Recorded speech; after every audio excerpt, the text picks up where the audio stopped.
centre du Rwanda, précisément du région de Kigali. Ces derniers temps, j'ai eu des retours, certaines personnes apparemment ne comprennent pas trop l'histoire, quel en est, quel était le départ de l'histoire. Je vais faire un récap pour que plusieurs comprennent. Après les vidéos que je lui ai postées sur ma chaîne YouTube, certains n'ont pas compris, d'autres se disent pourquoi du coup quelqu'un qui était venu comme un héros aujourd'hui, on le critique, et c'est parce qu'il vraiment, c'est des mises en scène, je pourrais dire des coups que les grandes puissances veulent lui faire. Bon, reprenons l'histoire, je pourrais dire, de ce cycle d'événements qu'a connu le Rwanda. Dans les années 1960 à 70, le Rwanda a connu une période de trouble, encore une première crise, Tutsi et Hutu. Et lors de cette première crise, c'est avéré que la famille du président actuel Paul Kagame a eu à converger vers l'Ouganda, puisqu'il vient d'une famille quand même huppée. Au vu de toutes ces tensions, ils ont préféré partir vers l'Ouganda. Et ce n'est pas cette famille, mais plusieurs Tutsis ont migré vers l'Ouganda. Et c'est là-bas que le président Paul Kagame a grandi. Il a même fait à un moment donné une partie de ses études aux États-Unis. Après avoir terminé, il est venu prendre part à, je pourrais dire, la rébellion ou le mouvement de résistance, le FPR, le Front Patriotique Rwandais. Vu, je pourrais dire, la manière dont le peuple Tutsi était traité et certainement ce qu'il a eu à voir avant de quitter sa terre. Donc il est venu prendre les devants de la chose. Il prend le FPR, la tête du FPR en 1990. Et dans les années qui suivent, le FPR fait une incursion sur le territoire rwandais, parce que le FPR était en Ouganda, c'est là-bas qu'ils sont formés. L'Ouganda était, on peut dire que l'Ouganda était la base arrière du FPR. Donc comme je disais tantôt, les années qui suivent, ils font une incursion sur le sol rwandais. Ça devient le premier constat d'une armée irrégulière ou d'une rébellion sur le sol rwandais. Une rébellion qui faisait des percées, des grandes percées du côté du Rwanda qui avançait. Mais dans ce temps, dans cette époque, il y avait un président, le président Juvenal Habyarimana, qui était présent et qui était aussi soutenu par la France. Ça, c'est un fait qu'il ne faut pas oublier. Et lorsqu'ils ont fait des percées, ils avançaient. Les forces, je pourrais dire régulières rwandaises, dirigées par le président Juvenal, étaient soutenues par l'armée française, qui, à tout bout de champ, les repoussait et les empêchait d'avancer, voire même les chassait du territoire rwandais. Et imaginez un peu une grande débat lorsque peut-être vous apprenez que vos proches, les gens de votre race ou bien de votre ethnie sont traités, je peux dire, inconfortablement ou sont sous-traités. Vous voulez venir rendre justice. Je pense, je me mets dans la tête du président Paul Kagame. Je veux être le plus impartial possible pour rendre cette histoire. Et je me dis que dans sa quête de vouloir avancer, le président Kagame, pour certains qui disent qu'ils étaient appuyés par les États-Unis, ce qui semble être vrai, parce que sans une puissance derrière, c'est difficile de constituer une rébellion et de venir prendre le pouvoir, voire même de pouvoir faire de grosses avancées. Parce qu'en termes de logistique, armement, les hommes du paiement, entretenir tous ces hommes, il faut des fonds. Et certaines personnes physique qui pourra encaisser financièrement tout ça. Donc, bon, on peut directement dire comme ça que, bon, ils étaient soutenus par les États-Unis. Parce qu'il n'y a pas de preuve palpable. Donc, il ne faudrait pas avancer des propos qui ne sont pas justifiés et prouvés. Mais nous mettons là des réserves. Nous considérons qu'ils sont soutenus par les États-Unis. Les fornications, ils sont repoussés par l'armée régulière dans le temps du Rwanda, qui avait à sa tête le président Juvenal Habyarimana. Ils sont repoussés par l'armée régulière, l'armée régulière du Rwanda était soutenue par les forces françaises. Et c'est dans, je pourrais dire, ces échanges ou ces combats qu'il y a eu un moment donné un processus ou un gouvernement d'union. Il y a eu des négociations qui ont été entamées avec les rebelles. Ils ont fait une table ronde après avoir combattu du côté du FPR, du côté des forces régulières rwandaises.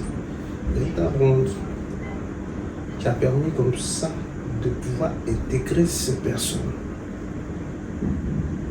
du FPR au sein du gouvernement. Vous comprenez bien. Donc du coup, les gens du FPR, en majorité Tutsi, sont intégrés dans le gouvernement. On est toujours dans les années 92, je me trompe, 2013, après le gouvernement du Nord. Et tout allait tranquillement. Lors d'une réception du président burundais sur le sol burundais, avec le président Juvenal reçoit le président burundais de l'époque. Et les deux décida de décoller dans un avion, le Falcon 50. Il s'est avéré que cet avion fut bombardé. Je vous dis, bombardé comme on ne peut le dire. Vous aurez des images. Donc, que le président burundais Juvenal, le président burundais perdu la vie. As-tu l'avion qui transportait le président rwandais Juvenal Habyarimana ce 6 avril 1994, l'épisode déclencheur du génocide. Donc, c'est-à-dire ce sont des personnes qui sont sur la terre, c'est-à-dire l'avion décolle, les personnes abattent l'avion plein vol, l'avion présidentiel, le Falcon 50. Donc, tactiquement, les enquêtes ont été, je pourrais dire, mis en place, mais pas sur le champ. Parce que lorsque le président a été tué, ce meurtre a été commis,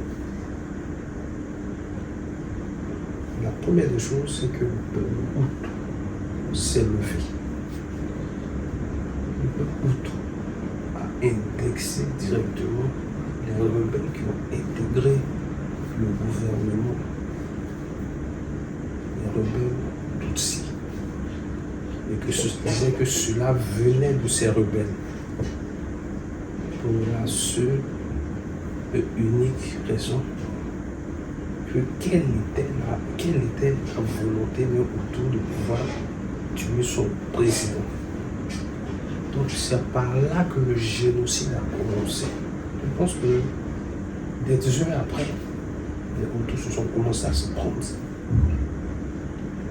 Oui, les Hutus ont commencé à se prendre. Je fais un récap, je ne veux pas trop rentrer dans les détails pour dire non que je peux dire les Français ont eu à avoir un grain de sel, l'armée française sur le terrain. Non, je ne vais pas rentrer dans ces détails, sinon ça va être très long. Les Hutus ont commencé à répliquer, bon, pas répliquer, ils ont commencé à vouloir se faire justice, tout en se disant que c'est les Tutsis qui ont commis cet acte sans preuve véritable. Et c'est là le massacre, le génocide a commencé. et génocide, pas quoi, vraiment, on a constaté, où des familles Tutsis ont été décimées. Et c'était vraiment désolant de voir que des êtres humains arrivaient à tomber au plus bas. Des familles, des maris Hutus, mariés à des femmes Tutsis qui tuent les femmes Tutsis. Comme s'il n'y avait pas de lien, il n'y avait pas eu d'amour, comme s'il n'y avait pas eu quelque chose. Il y a eu une passion débordante, un fanatisme et une haine. En voulant se venger de la mort, en voulant venger du moins la mort du président Juvénal à Biarimana. Et dès lors, le FPR qui avait sa base de l'autre côté, pas dans la même région, a commencé à progresser pour pouvoir atteindre la capitale de Kigali. Et quelques temps après, le FPR a pu prendre le pouvoir. Et il y a eu des jugements des crimes qui ont été commis envers les Tutsis. C'était une bonne guerre parce que je me dis que dans cette période-là, nous-mêmes, nous avons une très bonne image du président Paul Kagame. Parce qu'avec tout ce génocide qu'on a vu, on s'est dit, non, s'il est venu, c'était pour porter, ou c'est pour apporter quelque chose de solide. Au moins, il a arrêté un génocide. Et ça, c'était vraiment important. Parce que s'il n'y avait pas quelqu'un comme lui dans cette période, ça allait être quelque chose de catastrophique. Parce que les forces étrangères ne voulaient pas trop s'ingérer, tout en s'ingérant, sans s'impliquer de manière silencieuse. Donc il vient prendre le pouvoir. On fait les jugements, on rattrape tous les criminels, tout ça. Ils sont arrêtés, ils sont mis en prison, ils sont sous le coup de la loi, ils tombent sous le coup de la loi de la justice, ce qui est bon. Mais lorsqu'il y a eu une enquête, il y a une demande d'enquête pour la mort du président Juvénal, les enquêteurs locaux n'ont pas donné une suite favorable. Ce qui a amené des enquêteurs, je fais un récap rapide comme je disais tantôt, des enquêteurs occidentaux pour venir enquêter. Je pense bien des Belges avec certaines panels d'enquêteurs occidentaux sont venus enquêter et se sont rendus compte que tous ceux qui étaient liés de loin comme de près, dont la mort du président Juvénal, le président Juvénal qui était dans sa mort, étaient tous des proches du président Paul Kagame. Ah, d'après vous, quelle est la suite logique? Ça ne remontait pas directement à lui, mais tous ceux qui étaient impliqués étaient ses proches. Après l'enquête. Mais bon, cette enquête a été étouffée. Je veux juste présenter une analyse. S'il y a eu génocide, qu'est-ce qui a créé le génocide? C'est la mort du président Juvénal Hutu qui a emmené les partisans et l'ethnie Hutu, le peuple Hutu, à se liguer pour dire que le président Juvénal a été tué par les Tutsis. Et que l'Europe même, certains avaient mal. L'Europe même qui a fait, c'est d'accepter les Tutsis dans le gouvernement. Et voilà aujourd'hui, il le tue. Donc, du coup, les Hutus, dans cet élan, sont mis à massacrer les Tutsis. C'est vrai, ça semble être plausible, dans une certaine mesure, mais il n'y avait pas de preuve, il n'y avait pas. C'est après, peut-être, après que le président Kagame, pour le pouvoir, qu'il y a eu des enquêtes. Bon, ils sont tombés à cela, mais cette enquête n'a pas eu de suite favorable. On a su que tous ses proches étaient trompés, mais bon, ça ne remontait pas à lui. Mais tous ses proches, tous ceux qui étaient impliqués étaient ses proches. Ça veut dire quoi? En tant que chef du FPR, du Front Patriotique Rwandais, qu'est-ce qui s'est passé? Donc du coup, certains analystes disent que le génocide a été créé par celui qui l'a arrêté, par le président Paul Kagame. Pourquoi? Parce que si, c'est vrai qu'il n'est pas de manière directe impliqué, mais quand on regarde l'histoire, on se dit, oh, c'est vraiment difficile de croire que tu n'as pas été au courant de tout ce que tes proches ont pu faire. C'est pas un proche, deux proches, c'est un grand nombre de proches. Qu'est-ce qui n'a pas fonctionné? Donc du coup, celui qui a créé le génocide a arrêté le génocide. Donc, les Hutus ont été instrumentalisés quelque part. Parce que lorsqu'il a arrêté, il est venu, il a arrêté, c'était quelque chose de symbolique, mais il est sorti avec les honneurs, il est sorti comme le héros du Rwanda. Mais en même temps, ça a plus qu'incriminé l'ethnie Hutu. Ça a plus qu'aujourd'hui donné une mauvaise image, ternir l'image de l'ethnie Hutu. À tel point que lorsque un Hutu du Rwanda va dans un pays, il a peur de dire qu'il est Hutu parce que médiatiquement, les Hutus ont été ternis. Pourquoi? Parce que lorsqu'on présente, on dit la commémoration du génocide, on ne dit pas des Rwandais, on dit des Tutsis. Sachant que lorsque le FPR faisait ses incursions, le FPR entrait, a progressé. Là-bas, il y a eu des morts. Les médias étrangers parlent de 500 000 morts. Bon, je ne veux pas dire les choses, mais il y a eu des morts. Donc pourquoi indexer une seule ethnie, sachant qu'il y a eu des crimes qui ont été commis de part et d'autre? Aujourd'hui, c'est ça le problème.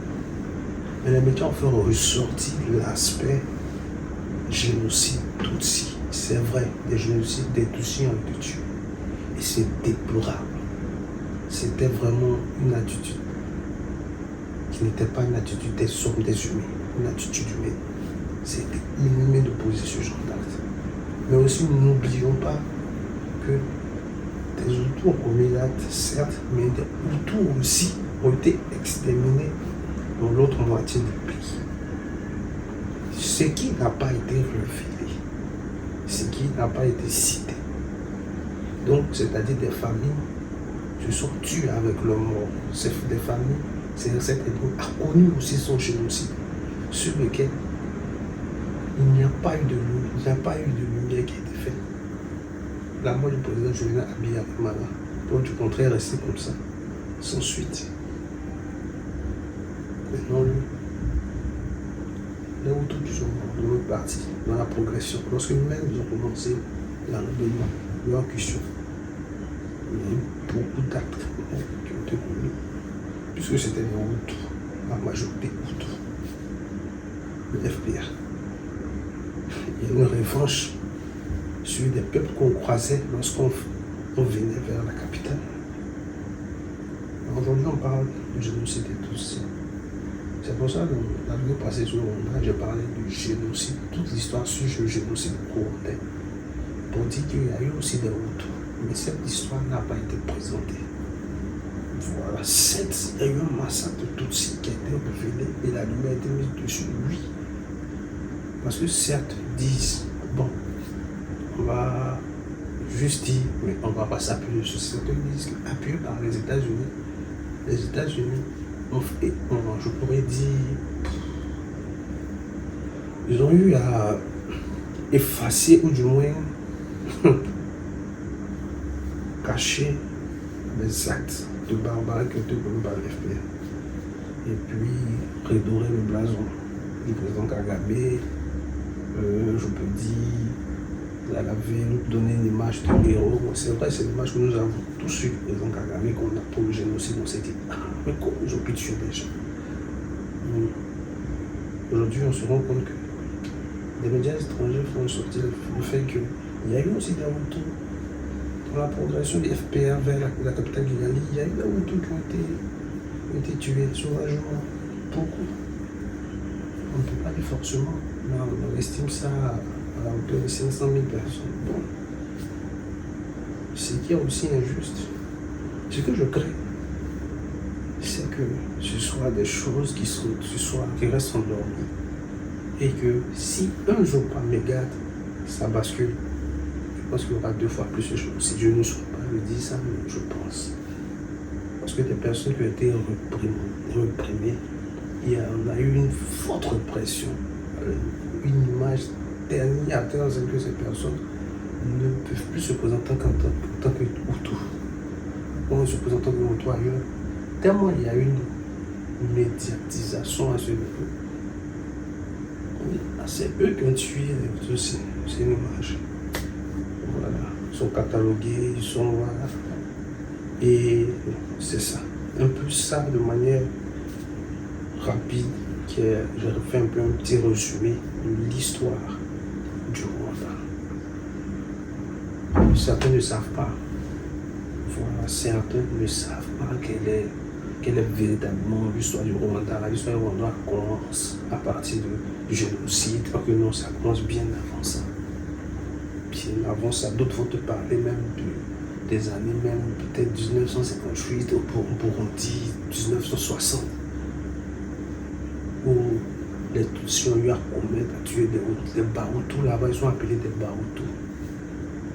Voilà, parce que c'est un même peuple qui a beaucoup migré. C'est un peuple néolithique qui sont quittés vers le Nil, comme l'histoire nous le dit, et ils sont venus, ils ont migré. Ils ont migré au Burundi. Le Burundi, le Rwanda même était un même pays, même dans le temps. Donc voilà, c'est un peu ça. Donc à vous maintenant de tirer votre conclusion par rapport à la situation. Je vous ai présenté un cas.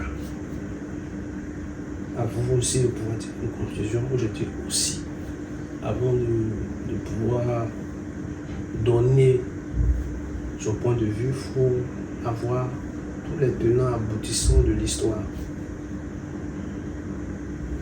Avant de dire une chose qui pourra peut-être nous compromettre demain. C'est pour ça que j'ai été beaucoup plus, je pourrais dire, impartial dans mes propos. J'ai essayé d'être mesuré, d'être juste, de ne pas condamner tel bon ou tel bon, mais de présenter des faits qui ont été dénoncés, décrits par des médias occidentaux et autres, des informations, tout en me réservant. Ok, on va s'arrêter là.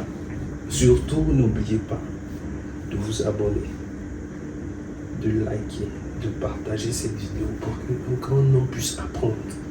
Mais beaucoup ne savent pas. Ils commencent l'histoire du Rwanda à partir du génocide.